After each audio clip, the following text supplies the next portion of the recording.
For today's review, we are looking at the first figure in the Plastic Man build wave, and that of course is Superman. Now I'm not going to read the data profile card this time around because we already know Superman's origin, and also it doesn't even provide any context to why this version of Superman is blue, because once again, this is another good example where the figure does not match up with the source material that they are saying it's based from.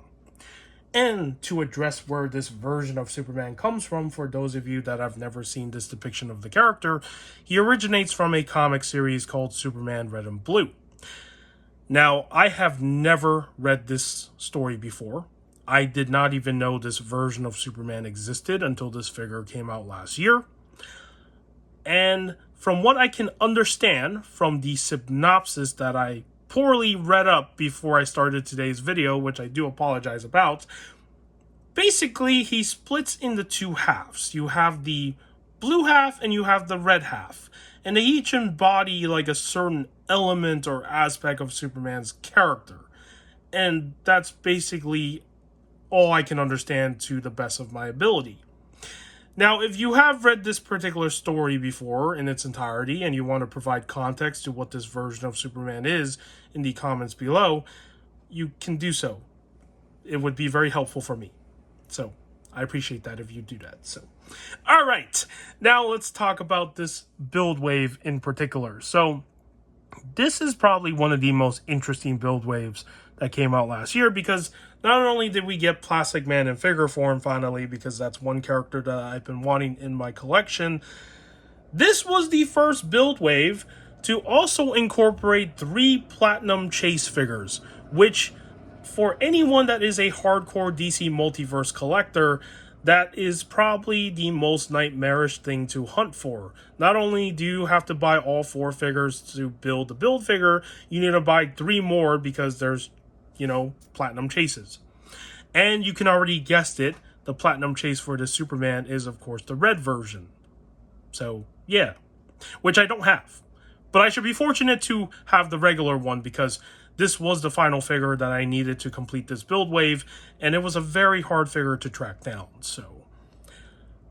Alright, with all that said, let's talk about the accessories that are included with this figure. And of course, since this is the first figure in this build wave, he does come with the first piece of the puzzle, which is the torso for Plastic Man, as you can see right there. He also has accessories of his own, which, since I never read the story before, I don't know what his powers are in this mode. So these accessories probably might make sense to the figure, but to me they don't. So he has these electric effects that we have seen with a lot of the Flash figures, and these 2 are the smaller ones for his arms, and they are just in this clear plastic. There's no color to them, they're just clear translucent plastic. So you get 2 of these for his arms. You also get 2 of these for his legs. And yeah, they're the same effect parts we've seen multiple times in the past. And they're whatever. They're not the greatest. They don't stay on the figure that well. And that's pretty much all that's in this box. There is no interchangeable hands, no alternate head sculpts, and I never count the figure stand because we always get those with these figures. So that's all you get in terms of the accessories and of course the build piece. Now, let's talk about the figure. As you can see, the design is very simplistic. There is really not much to talk about here because most of this design is just blue and white. So I'm just going to focus on what stands out to me the most. And let's start with the S emblem. As you can see, it has a very interesting design. It reminds me a lot of the more recent depictions of the S emblem, like the one we see with the new James Gunn Superman costume, and even the one from the My Adventures with Superman cartoon, the S having this more rectangular shape. So that is a very interesting look for the S emblem. And of course on the back you also have the S emblem again, and this really reminds me of another figure that we looked at not that long ago, which is the Batman Superman fusion, where the costume had this similar style where there's an S emblem on the front and the back. So there's that. And in terms of the blues, I do like this color blue. It is a bright, vibrant blue, but because so much of it is just like painted in a flat way, all the details are just kind of buried in here, right? And this particular body buck is not a new body buck. I don't remember which figure started with this one, but I know for a fact that I looked at a figure back in January of this year that had this body buck, and that was Effigy, if I remember correctly. So this is, of course, a body buck we've seen reuse for a couple figures, I believe, by now. So there's that.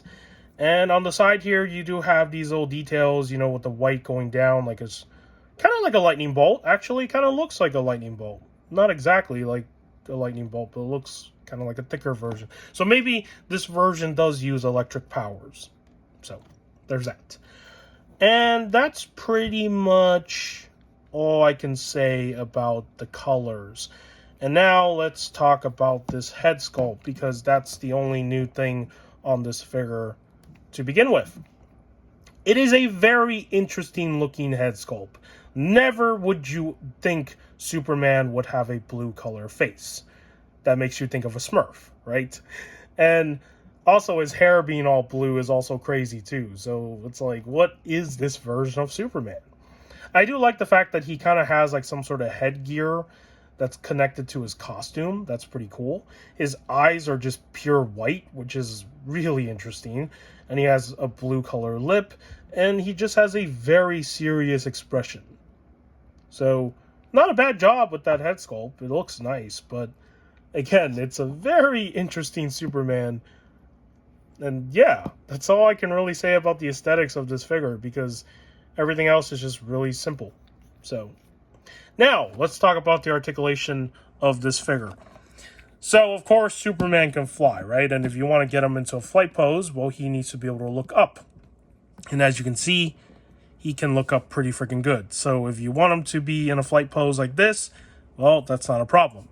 In terms of looking down, it's not the best because his neck joint is now in the opposite, where it allows him to look up better, but it doesn't allow him to look down any good. And it's really strange because I've seen figures in the past where they can look up pretty good and they also look down pretty good as well. So this one is just like, nope, not going to happen.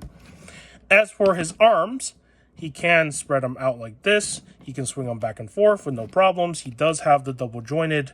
He also has swivel up here in the bicep, as you can see.